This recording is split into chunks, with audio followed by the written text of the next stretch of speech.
Now let's solve some questions on reconciliation statements. Now the first type of question that they can ask you is where they have given you information about both the profit or loss as per cost accounts and the profit and loss as per financial accounts. दोनों में से कोई भी हो सकता है, right? Like this question, illustration 29. यहाँ पे आप देखेंगे कि इन्होंने आपको net profit as per cost accounts भी बताया है and net loss as per financial accounts भी बताया है. अब मुझे क्या करना है, I just have to reconcile. मुझे ये पता करना है कि दोनों में डिफरेंसेस क्यों आ रहे हैं, right? Now how do we go about it? कोई भी एक को आप बेस ले लीजिए. Okay, so here we have taken the financial accounting loss as my basis. Now what I have to do, I have to match up my costing profit to this financial loss, right? How do you go about it? You analyze the effect of each and every entry on the financial profit and then you are certain कि ये आपके cost profit से add होगा या deduct. ठीक है?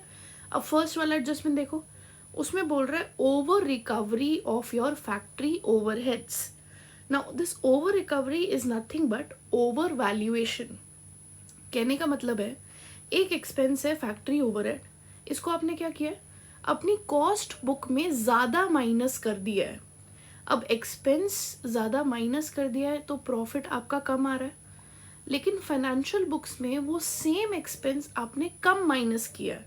Okay, कहने का मतलब है फाइनेंशियल बुक्स में 500 माइनस किया और कॉस्ट बुक्स में 1000 माइनस कर दिया. तो अब क्या करेंगे, जो एडिशनल 500 माइनस हुआ उसको ऐड बैक कर देंगे, राइट? सो यहाँ पे सेम ट्रीटमेंट हुआ, 2200 हमने क्या किया, वापस ऐड कर दिया. क्यों? क्योंकि उतना तो माइनस करना ही नहीं था. हम किसको फॉलो कर रहे हैं, फाइनेंशियल बुक्स को, राइट? नेक्स्ट सी अंडर रिकवरी. अंडर रिकवरी मतलब अंडर वैल्यूएशन. एक ऐसा एक्सपेंस जो आपने अपनी कॉस्टिंग बुक्स में क्या किया है, कम माइनस किया है. कम माइनस किया है तो प्रॉफिट ज़्यादा आ रहा है. फाइनेंशियल बुक्स में वो सेम एक्सपेंस ज़्यादा माइनस किया हुआ है.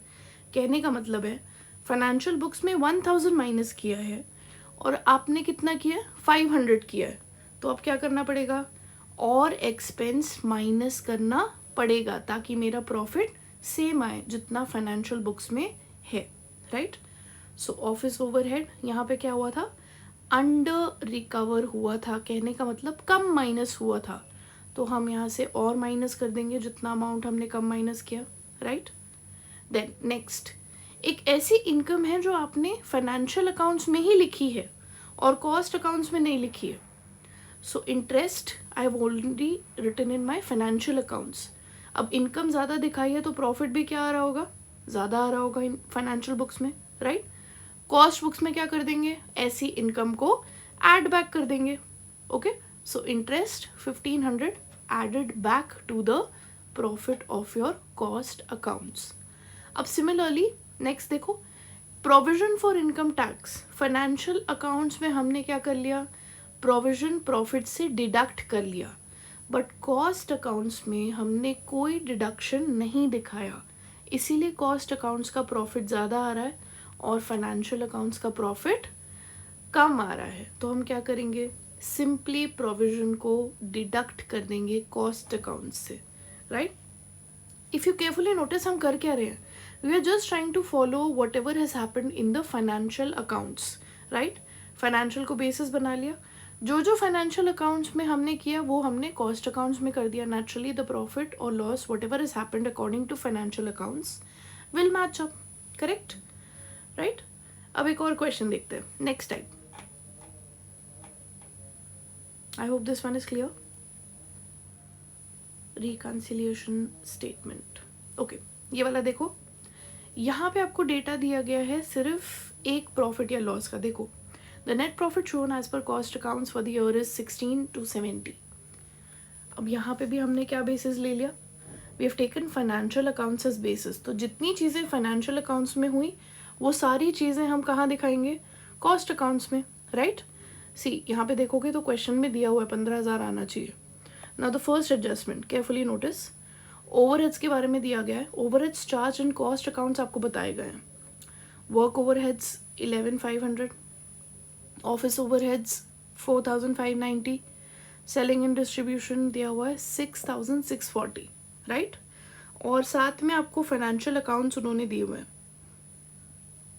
If you see in the question, financial accounts में आपको बताया गया कि कौन से एक्सपेंसेस कितने हैं। देखो, work expenses 12,000, admin expenses 4,500 and then 6,500, right. Now what you do, यहाँ पे आप कंपेयर करेंगे फिर से। वर्क ओवरहेड्स 11,500 आपने कॉस्ट अकाउंट्स में रिकॉर्ड किया, पर फाइनेंशियल अकाउंट्स में 12,000 रिकॉर्डेड है, राइट। कहने का मतलब ये है, आपने क्या किया अपने कॉस्ट अकाउंटिंग में, अंडर वैल्यू किया।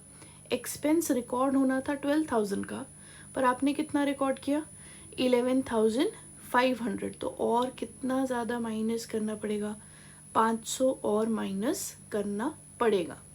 ऑफिस एक्सपेंसेस सिर्फ 4,500 करने थे, आपने 90 रुपये और ज़्यादा कम कर दिए, तो उतनी इनकम बढ़ा देंगे।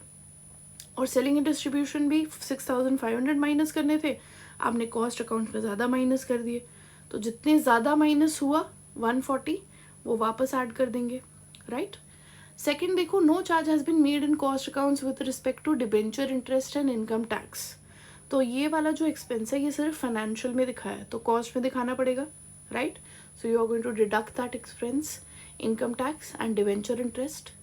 तो expense was recorded in financial accounts, इसीलिए क्या हुआ, आपका प्रॉफिट वहाँ पे कम आया, पर आपने क्या किया, कॉस्ट अकाउंट्स में वो एक्सपेंस रिकॉर्ड किया ही नहीं, इसलिए प्रॉफिट यहाँ पे ज़्यादा आ रहा था, राइट।